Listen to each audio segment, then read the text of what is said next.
बिस्मिल्लाहिर्रहमानिर्रहीम। Dear students, अस्सलाम वालेकुम। बेटा, आज चैप्टर नंबर 3 में हमारा लेक्चर नंबर है 10 और ये जो हमारा लेक्चर है ये है रिलेटेड टू प्रोजेक्टाइल मोशन। अब सबसे पहले जब प्रोजेक्टाइल मोशन की तरफ हम बढ़ेंगे तो कुछ इसके बेसिक स्टेप्स या बेसिक डेफिनेशंस हैं, उनको हम ज़रा क्लियर करना चाहेंगे और फिर हम इस क्वेश्चन को क्या करेंगे, डिस्कस करेंगे। तो सबसे पहले आज के टॉपिक में एक टर्म्स मैं इस्तेमाल कर रहा हूँ, मोशन इन वन डायमेंशंस। यानी अगर कोई बॉडी किसी एक स्ट्रेट लाइन के ऊपर मूव कर रही है और वो स्ट्रेट लाइन या तो एक्स एक्सिस की है या वाई एक्सिस की है या जी एक्सिस की है, तो then this motion is called motion in one dimensions. It mean हर स्ट्रेट लाइन को हम वन डायमेंशन नहीं कहेंगे। वो स्ट्रेट लाइन जो whether it is X axis और वाई एक्सिस और Z axis, then this motion is called क्या होगा, motion in one dimension. This motion describe only one coordinates, it mean only X और Y और क्या होगा, Z. ऐसी मोशन को हम वन डायमेंशन मोशन कहेंगे। लेट्स से देखते हैं, ये डायग्राम से में एक्स एक्सिस कोऑर्डिनेट है, ये क्या है, वाई कोऑर्डिनेट्स है। अगर कोई बॉडी इस पॉइंट से सीधी इसके ऊपर इस तरफ चल पड़ती है along X axis, this motion is called one dimension motion, the straight line motion along X axis. It mean अगर ये बॉडी यहाँ से सीधी ऊपर की तरफ मूव करती है, इट इज़ आल्सो कॉल्ड क्या होगा, वन डायमेंशन। तो ये वन डायमेंशन इस नुक्ता नज़र से है कि जब हम एक्स पे मूव करते हैं तो इसमें एक्स कोऑर्डिनेट मौजूद होता है, where Y and Z zero होगा। In the case when we move along Y axis, then it's X and Z coordinate is zero, only Y coordinate are present. It mean इस motion को describe करने के लिए हम कितने coordinate का इस्तेमाल करते हैं, एक। तो एक कोऑर्डिनेट के ज़रिए जिस मोशन को डिस्क्राइब किया जाएगा उस मोशन का नाम क्या होगा, मोशन इन वन डायमेंशंस। ठीक। नंबर 2 पे आते हैं, मोशन इन टू डायमेंशंस। ये कैसी मोशन हो, ये स्ट्रेट लाइन मोशन भी हो सकती है, ये कर्व मोशंस भी हो सकती है, लेकिन इस मोशन के अंदर बुनियादी शर्त ये है कि इसको डिस्क्राइब करने के लिए कम से कम 2 कोऑर्डिनेट दरकार होते हैं। मिस जैसा कि एक एक्स एक वाई होगा, एक वाई और एक जी होगा, एक एक्स और जी हो सकता है। एनी 2 कोऑर्डिनेट से हम इसको डिस्क्राइब करेंगे। तो ऐसी बॉडी की मोशन को हम कहाँ शो कर सकते हैं, उसको हम ऐसे भी शो कर सकते हैं। ये देखें, ये मैंने स्ट्रेट लाइन शो की है, मगर ये स्ट्रेट लाइन एक्स और वाई के प्लेन में लाई करती है। Now this motion has 2 coordinate. हम इसको यूँ भी शो कर सकते हैं कि ये बॉडी यहाँ से ऐसे मूव करके ऐसे, इसको भी हम लोग कह सकते हैं कि ये 2 डायमेंशन मोशन है। तो चूँकि इस मोशन को एक्सप्रेस करने के लिए हमें वाई कोऑर्डिनेट भी चाहिए और एक्स कोऑर्डिनेट भी चाहिए। इसका मतलब ये हुआ कि एक ऐसी मोशन जिसको डिस्क्राइब करने के लिए कितने कोऑर्डिनेट दरकार होते हैं, 2। उस मोशन को हम लोग क्या कहते हैं, 2 डायमेंशन मोशन कहेंगे। ओके, अब हम आगे बढ़ते हैं। पहला पॉइंट हमारा पे कि व्हाट इज़ प्रोजेक्टाइल। बेटा, प्रोजेक्टाइल का टर्म हम उस बॉडी के लिए इस्तेमाल करते हैं जिसको फेंका जाता है, जिसको थ्रो किया जाता है, और जिसको मारा जाता है, जिसको हिट किया जाता है, उसको टारगेट कहते हैं। एक तो ये क्लियर कर लीजिएगा कि हम ऑब्जेक्ट में ऐसे यूज़ करेंगे। अब प्रोजेक्टाइल हर थ्रो की जाने वाली बॉडी को बोलेंगे नहीं, ऐसी बॉडी जिसको आप हॉरिजॉन्टल सतह से ऊपर की तरफ इस तरीके से प्रोजेक्ट करें which makes some angle theta with horizontal, कि बॉडी इस तरीके से ऊपर फेंकी जा रही है कि वो हॉरिजॉन्टल के साथ कुछ एंगल बनाए। जैसा कि ये देखो, इस बॉडी को आपने फेंका, इसने कुछ एंगल क्रिएट किया, इस एंगल का नाम क्या होगा, थीटा। इस बॉडी को ऐसे फेंका, इसने कुछ एंगल क्रिएट किया, क्या है, थीटा। इसका मतलब जब वो हॉरिजॉन्टल के साथ कुछ एंगल क्रिएट करके मूव करती है तो फिर उस बॉडी को हम लोग प्रोजेक्टाइल कहते हैं। उस पर कुछ कंडीशंस हैं। उस बॉडी के अंदर थीटा 0 डिग्री का नहीं होना चाहिए, क्योंकि अगर थीटा 0 डिग्री का होगा तो वो एक्स एक्सिस पे मूव करेगी, उसमें प्रोजेक्टाइल पैदा नहीं होगा, क्योंकि प्रोजेक्टाइल 2 डायमेंशन होता है और एक्स एक्सिस के ऊपर मोशन जो होती है वो 1 डायमेंशन होती है। इसी तरीके से उसमें थीटा 90 भी नहीं हो सकता। अगर 90 का होगा तो वो सिंपली क्या होगा, वो एक्सिस। इसलिए मैं यहाँ मेंशन कर दिया, the object which thrown upwards at some angle theta with X axis. Horizontal के साथ कुछ एंगल थीटा बना के बॉडी मूव करे, लेकिन शर्त ये है कि थीटा ग्रेटर देन 0 होना चाहिए और लेस देन क्या होना चाहिए, 90। तो ऐसी बॉडी को हम क्या कहेंगे, प्रोजेक्टाइल कहेंगे। प्रोजेक्टाइल किसी मशीन का नाम नहीं है। ये क्रिकेट बॉल भी हो सकती है, ये फुटबॉल भी हो सकता है, ये मिसाइल भी हो सकता है, ये रॉकेट भी हो सकता है। सिर्फ इसके फेंकने का अंदाज ऐसा हो कि ये 2 डायमेंशन मोशन के साथ हो, इसमें 2 डायमेंशन कोऑर्डिनेट्स से हो, तो फिर हम इसे क्या कहते हैं, प्रोजेक्टाइल कहेंगे। नेक्स्ट पॉइंट पे आते हैं, what is a projectile motions. जैसे मैंने ऊपर जिक्र किया कि जो प्रोजेक्टाइल प्रोजेक्टाइल है वो बुनियादी तौर पे 2 डायमेंशंस होता है। तो याद रखना बेटे, जो बॉडी 2 डायमेंशन में होगी उसके हर पैरामीटर्स के 2 कोऑर्डिनेट्स इस्तेमाल होते हैं। मसलन एक्सेलरेशन है तो 2 होंगे, एक अलॉन्ग एक्स एक्सिस, एक अलॉन्ग वाई एक्सिस। वेलोसिटी होगी तो कितने कंपोनेंट होंगे? 2, एक अलॉन्ग एक्स एक्सिस, एक अलॉन्ग वाई एक्सिस। फोर्स होगा कितने होंगे? एक अलॉन्ग एक्सिस, एक अलॉन्ग क्या होगा? Y axis. इट मीन उसमें हर चीज़ के 2 कंपोनेंट के 2 कोऑर्डिनेट होंगे। इसी लिहाज से जब प्रोजेक्टाइल मोशन को हम डिस्क्राइब करते हैं तो चूंकि मोशन को डिस्क्राइब करने के लिए वेलोसिटी दरकार होती है, तो प्रोजेक्टाइल मोशन एक ऐसे मोशन को कहा जाता है जिसमें वेलोसिटी के कितने कोऑर्डिनेट होंगे? 2। कितने कंपोनेंट होंगे? 2। एक हॉरिजॉन्टल और दूसरा कौन सा होगा? वर्टिकल। इसमें बुनियादी शर्त ये है कि इसका हॉरिजॉन्टल कंपोनेंट हमेशा कांस्टेंट रहता है और वर्टिकल कंपोनेंट वेरी करता है। तो ऐसी मोशन जिसमें हॉरिजॉन्टल कंपोनेंट कांस्टेंट रहे और उसका vertical component of velocity very करता रहे, ऐसी मोशन को कौन सी मोशन कहते हैं? Projectile motion. सो मैंने डेफिनेशन मेंशन कर दी, the motion in which horizontal component of the velocity remains constant but vertical component does not remains constant, मगर उसका वर्टिकल कंपोनेंट कांस्टेंट नहीं रहता। यानी velocity long X axis constant रहती है, velocity long Y axis constant नहीं रहती। ऐसी मोशन को हम कौन सी मोशन कहते हैं? Projectile motions. आगे बढ़ते हैं। इसी डेफिनेशन को हम एक और तरीके से बयान कर सकते हैं, जैसे हमने ऊपर डेफिनेशन पढ़ी है। क्या है डेफिनेशन? द 2 डायमेंशनल मोशन, यानी ऐसी मोशन जो 2 डायमेंशनल हो। पहली बात, अंडर द कांस्टेंट एक्सेलरेशन, उस ऊपर एक कांस्टेंट एक्सेलरेशन पाया जाए, and due to gravity and inertia, और वो एक्सेलरेशन किस फोर्स के जरिए असर हो, उस फोर्स का नाम क्या है? ग्रेविटी, और क्या होगा? इनर्शिया। तो ग्रेविटी और इनर्शिया के जरिए असर एक कांस्टेंट एक्सेलरेशन के साथ 2 डायमेंशन रखने वाली बॉडी की मोशन को भी हम क्या कह सकते हैं? प्रोजेक्टाइल मोशन कहेंगे। ओके, आगे जब बढ़ते हैं कि जब हम कहते हैं कि इस बॉडी के अंदर 2 चीज़ें या 2 कंपोनेंट्स पाए जाएंगे, तो यकीनन हमसे कोई पूछेगा कि how many forces acting on this object. तो इस ऑब्जेक्ट के ऊपर नॉर्मली कॉमन सेंस के अंदर 2 फोर्सेस एक्ट ऑन दिस। हम उन 2 फोर्सेस के जब जिक्र करते हैं कि the 2 forces acting on this object और body, the 1 force air friction which along horizontal और along X axis, and other force is the gravity which act along Y axis. It mean 2 हैं, एक हॉरिजॉन्टल पे है और दूसरी किसके ऊपर है? वर्टिकल के ऊपर। इन दोनों के ज़रिए असर क्या होता है कि ये चीज़ें कांस्टेंट है और वेरी करते हैं। अब हम इस तफसील को समझते हैं ज़रा इस हिस्से में। मैंने इस फोर्स को बुनियादी तौर पे 2 इस कंपोनेंट में लिया, एक एफ एक्स के नाम से और एक किसके नाम से? एफ वाई के नाम से। अब ये जो एफ एक्स है और एफ वाई है, इसके बारे में वजाहत ये है कि एफ एक्स कंसीडर की जाती है एयर फ्रिक्शंस, जो कि एक नॉर्मल मामूल के सफ़र में जहाँ आंधी वगैरह ना चल रही हो, तूफ़ान ना चल रहा हो, अगर एक नॉर्मल फासला तय करें, यानी कम फासला तय करें, जिसको आम लफ्ज़ों में शॉर्ट रेंज कहते हैं, तो एयर फ्रिक्शन तकरीबन नेग्लिजिबल होती है। तकरीबन हम उसे क्या मानते हैं? नेग्लिजिबल, सिवाय इसके कि कोई तूफ़ान ना चल रहा, कोई आंधी ना चल रही हो। तो जब हम एयर फ्रिक्शन को निगलेक्ट करेंगे तो फोर्स लॉन्ग एक्स एक्सिस क्या हो जाएगी? 0। अब न्यूटन का लॉ क्या है? F = ma। तो जहाँ बेटा फोर्स 0 होगी वहाँ एक्सेलरेशन क्या होगा? 0। और जिस डायरेक्शन में एक्सेलरेशन 0 होता है, इसका मतलब उस डायरेक्शन की वेलोसिटी क्या होगी? कांस्टेंट।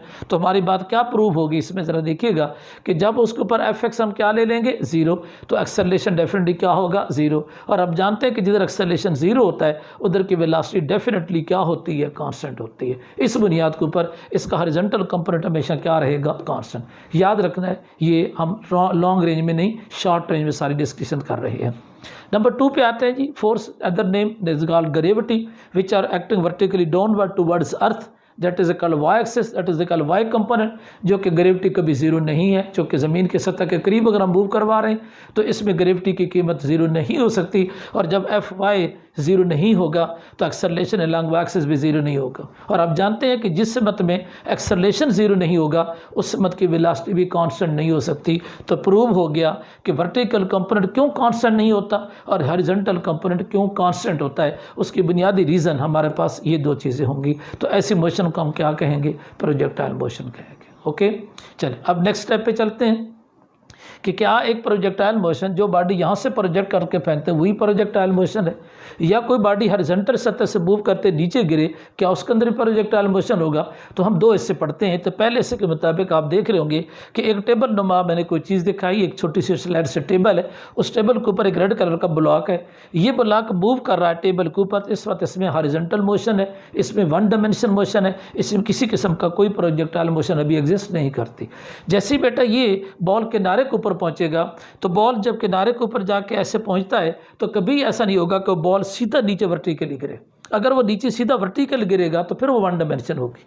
लेकिन आमतौर पे बॉल जब मेज़ के किनारे पहुंचता है तो उछल के ऐसे आगे की तरफ जाके गिरता है। इसका मतलब जैसे वो कुछ नीचे जाता है, कुछ टेबल से आगे भी जाके गिरता है। टेबल से आगे जाके गिरना उसका हॉरिजॉन्टल कंपोनेंट होता है, और टेबल से नीचे गिरना उसका कौन सा कंपोनेंट होता है? वर्टिकल। तो अगर वो सीधा गिरता तो वर्टिकल कंपोनेंट था, हॉरिजॉन्टल नहीं था। तो आमतौर पर जब कोई बॉल या कोई चीज़ किसी हॉरिजॉन्टल सतह पर मूव करती है तो जब किनारे पर पहुँचती है तो वो सीधे नहीं गिरती, बल्कि थोड़ा सा उछल के आगे की तरफ जाती है। तो जैसे वो आगे की तरफ बेटा जाके गिरेगी तो जितना टेबल से वो आगे गिरी है ये होगा डिस्प्लेसमेंट अलोंग एक्स एक्सिस, और जितना उसने हाइट नीचे गिर की है, ये सफ़र नीचे गिरने कहता है कि उसे क्या कहेंगे? वाई एक्सिस या हाइट कहेंगे।